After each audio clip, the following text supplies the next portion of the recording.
everyone. Today we are talking about revealing the Father. and of course, the topic of our lesson this week is about Jesus, the Master Teacher. You know, the Gospel of John really brings out the divine nature more than the other Gospels, actually. He strongly affirms right from the beginning of his story that Jesus had an active role in the creation of the world. He was even bold enough to say that Jesus was God. He said the Word was God.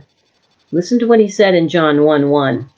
In the beginning was the Word, and the Word was with God, and the Word was God. And then later in verse 14 of that chapter, he tells us that Jesus was that Word who became flesh and dwelt among us.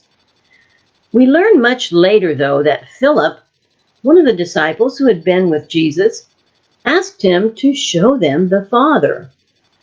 How that must have hurt the Master Teacher.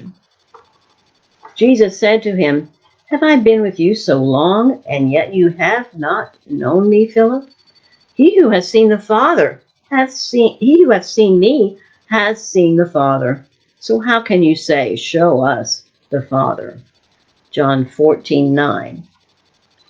Well, Philip's honest desire to see the Father, even though he was right there in front of him, should make us stop and think that perhaps we don't know God and Jesus nearly as well as we think we do. I like a quote from Ellen White in the book Education that says, Jesus had a single purpose. That was, quote, the revelation of God for the uplifting of humanity. So we know that Jesus came to reveal the Father. He was the revelation of God. So how is that revelation a way to uplift us? Doesn't it just uplift God?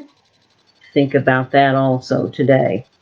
How have you been uplifted by seeing God in Jesus? How are you a better person by knowing Jesus? Tomorrow we'll study what some of those ways might be.